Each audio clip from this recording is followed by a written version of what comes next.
Just two of the latest victims of fentanyl this week, an airline pilot and his wife. The bodies discovered by their 4 children in Ohio, where opioid abuse is rife. Across the U.S., fentanyl knows no demographic or geographic limits. For a few hours at the Capitol, the toll it takes became the focus of congressmen's attention. They were told that the drug suppliers have a very strong profit motive.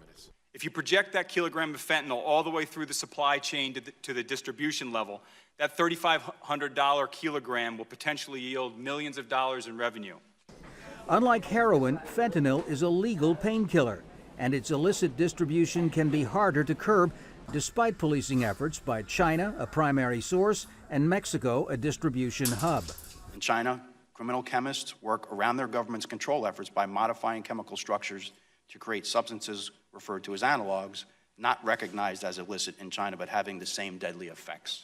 But the origins of fentanyl abuse have been traced to the aggressive marketing of prescription painkillers in the U.S., dating back more than 2 decades. According to one study, most users of heroin, which is often mixed with fentanyl, had abused prescription opioids first.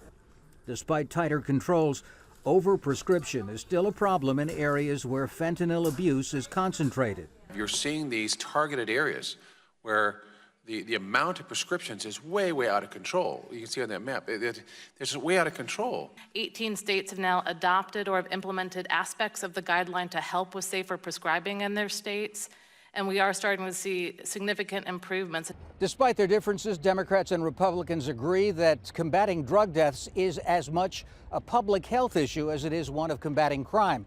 But the reasons that drive more Americans to seek relief through fentanyl are more complicated than the politicians may be able to deal with.